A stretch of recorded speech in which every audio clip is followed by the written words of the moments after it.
औलाद का मोह। दिलीप और सुधांशु नाम के दो भाई थे। दिलीप की शादी कावेरी के साथ हुई और सुधांशु की शादी माया के साथ। शादी के बाद दोनों भाई अपनी अपनी पत्नी के साथ खुशी खुशी रहा करते थे। दोनों भाइयों के परिवार एक ही घर में रहता था। साथ में खाना, साथ में घूमना, कुल मिलाकर दोनों भाइयों का परिवार खुशहाल परिवार था। कुछ सालों के बाद दिलीप की पत्नी कावेरी को एक बेटा हुआ। भैया, आज मैं बहुत खुश हूँ। चाचा बन गया हूँ मैं। हाँ भाई साहब, इस बच्चे के घर में आने से तो रौनक आ गई है। मैं सबको बताऊंगी कि मैं तो चाची बन गई हूँ, चाची। तुम दोनों कितने अच्छे हो।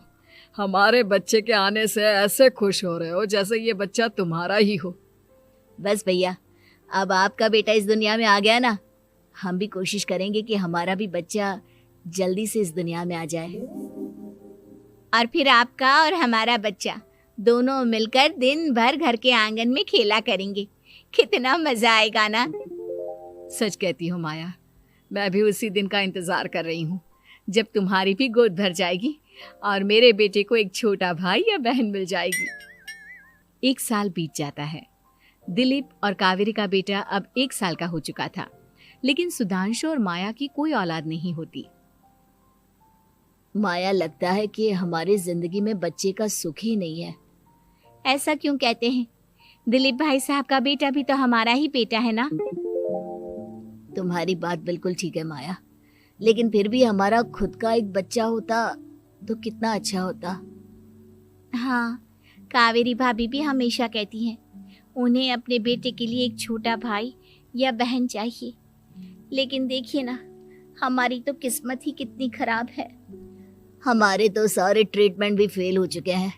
डॉक्टर ने भी साफ साफ कह दिया है कि तुम कभी माँ नहीं बन सकती। वही तो सुधांशु, बहुत बुरी किस्मत है हमारी।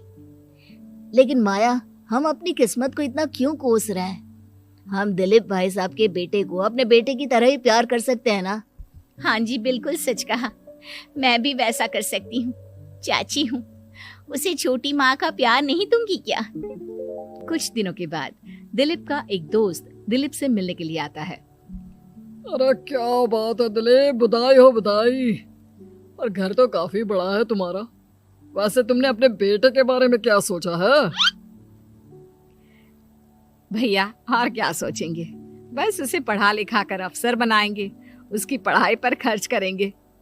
अरे भाभी, आपकी तो इतनी सारी प्रॉपर्टी है, आपको किस बात की चिंता? ले देकर एक बेटा ही तो है।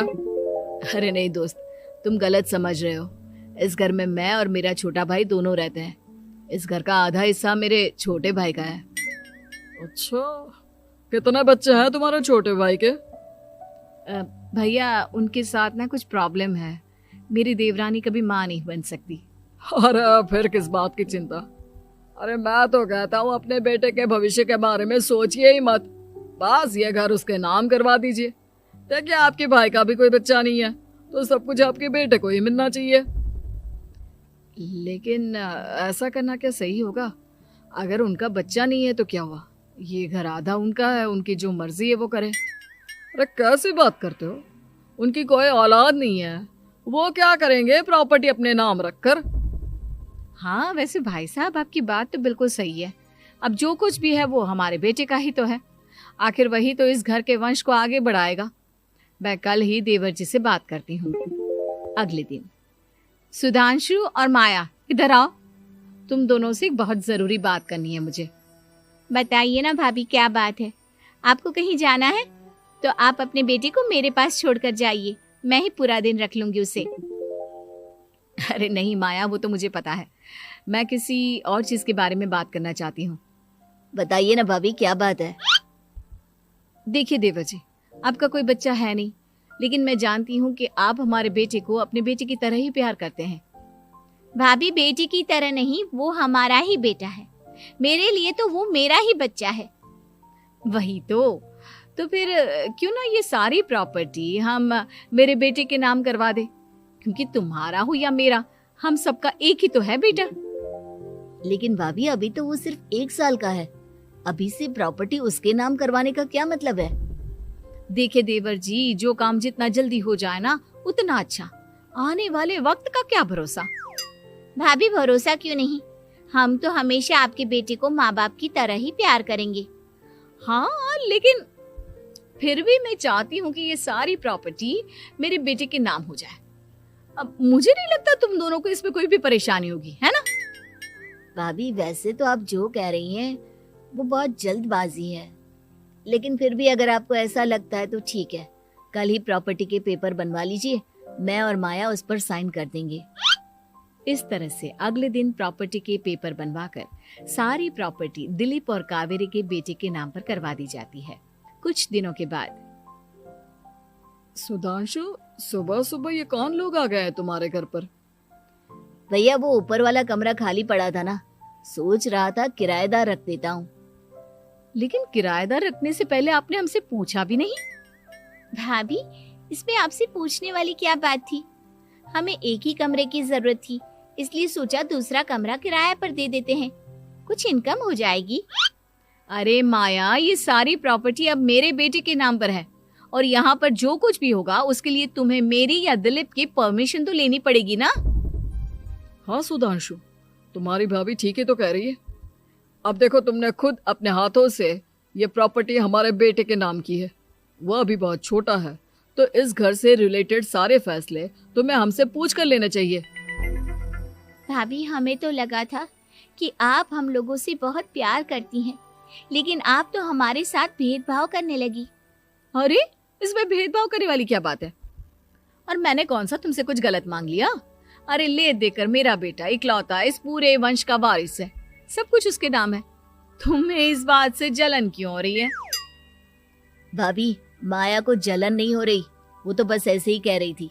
सब जानती हूँ मैं, इसकी खुद की तो कोई औलाद पैदा नहीं हुई, बस इसीलिए जब देखो तब मेरे बेटे पर बुरी नजर डालती रहती है। देखो माया, कावेरी तुमसे बड़ी है, वो जैसा कहती है वैसा करो। और वैसे भी इस घर पर अब तुम लोगों का कोई अधिकार नहीं है, वो तो हम लोगों की भलाई समझो जो तुम्हें अभी तक यहाँ रहने दिया है। भैया आप इतने कैसे बदल गए? इस प्रॉपर्टी ने आपके दिल से हमारे लिए प्यार पूरी तरह खत्म कर दिया है क्या? इसी तरह वक्त बीतता जाता है और देखते देखते दिलीप और कावेरी का बेटा प्रणव 25 साल का हो जाता है और उसकी नौकरी लग जाती है। पापा आज मेरा अपॉइंटमेंट लेटर आ गया है, मैंने सिंगापुर में जॉब ज्वाइन कर ली है। लेकिन प्रणव, विदेश में नौकरी करने जाने से पहले तुम्हें कम से कम अपने मम्मी पापा से एक बार पूछना चाहिए था ना। इसमें पूछने वाली क्या बात है माँ, मैं सिंगापुर जाकर जॉब करना चाहता हूँ तो करना चाहता हूँ। देखो प्रणव, हमने तुम्हारे लिए इतनी सारी प्रॉपर्टी यहाँ पर रखी हुई है, उन सब का क्या होगा? यहाँ रहो, बिजनेस करो। सॉरी पापा, मैं यहाँ रहकर कोई बिजनेस नहीं करने वाला, और ये जितनी भी प्रॉपर्टी आपने मेरे लिए संभाल कर रखी है ना, ऐसे ही किसी को दान में दे दीजिए, क्योंकि मैं सिंगापुर से वापस इंडिया आकर कभी नहीं रहने वाला। दिमाग खराब हो गया है तेरा, जानता नहीं तेरी वजह से हमने तेरे चाचा चाची से लड़ाई करके पूरा घर तेरे नाम करवा दिया था। हाँ तो ऐसा करने से पहले आपको सोचना चाहिए था ना। और मम्मा, मैं तो वैसे भी उस वक्त 1 साल का था, मेरा इस मैटर से कोई लेना देना नहीं है। कैसी बात कर रहा है ये लड़का? अरे तेरी वजह से अपने छोटे भाई से दुश्मनी लेकर बैठा हूं मैंने तो उसे घर से भी निकाल दिया। जानता नहीं तू, बाजू वाले घर में एक छोटा सा कमरा किराए पर लेकर रहते हैं तेरे चाचा चाची, और ये सब मैंने तेरे लिए किया। देखिए पापा, आपने जो कुछ भी किया अपने लिए किया। मैंने आपसे कब कहा था कि मुझे ये प्रॉपर्टी और घर चाहिए? और वैसे भी अपने भाई के साथ इस तरह का बिहेव करके आपने कोई अच्छा काम तो किया नहीं। तू सही कह रहा है बेटा, हमने तेरे चक्कर में अपने छोटे भाई जैसे देवर और बहन जैसी देवरानी को इस घर से निकाल दिया। बहुत बड़ी गलती हो गई मुझसे।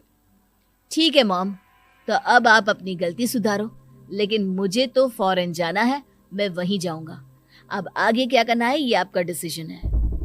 और प्रणव सिंगापुर जॉब करने के लिए चला जाता है। कुछ दिनों के बाद जब दिलीप और कावेरी को अपनी गलती का एहसास होता है तो वो सुधांशु के घर पहुंचती है। सुधांशु, माया, हमें माफ कर दो, हमसे बहुत बड़ी गलती हो गई। क्या हुआ भाभी? आज इतने सालों के बाद आप हम गरीब लोगों के घर क्या करने आई हैं? भाभी, हमने तो खुशी खुशी अपने भतीजे को सब कुछ दे दिया, अब हमारे पास कुछ भी नहीं बचा है। भाई मुझसे बहुत बड़ी गलती हो गई, जो तेरे जैसे भाई को मैंने प्रॉपर्टी के चक्कर में घर से निकाला, और जिसके लिए मैंने ये सब कुछ किया वो खुद ही विदेश चला गया। भैया भाभी, जिस बेटे के लिए आपने हम लोगों को इतनी तकलीफ दी, आपस के प्यार को बिगाड़ा, जब वही आपसे दूर चला गया तो आपको इस बात का एहसास हुआ।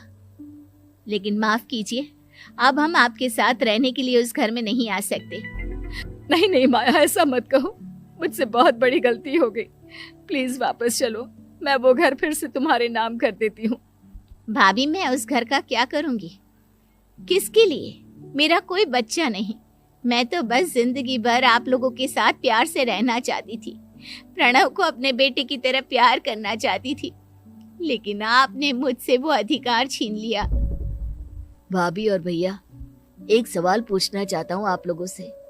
जो बच्चा कुछ ही दिन पहले दुनिया में आया हो, जिस बच्चे के भविष्य का आपको पता ही ना हो, उसके लिए अपने पुराने रिश्तों को तोड़ देना, अपने सगे रिश्तेदारों से दुश्मनी मोल लेना, उनके साथ झगड़ा करना, उनकी बेइज्जती करना, क्या ये सही है?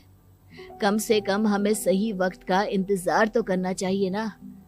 सिर्फ प्रॉपर्टी के लिए अपने सगे भाई को घर से निकाल दिया, वो भी अपने 1 साल के बेटे के लिए। क्या ये वाकई में सही था? जवाब दीजिए मेरी बात का।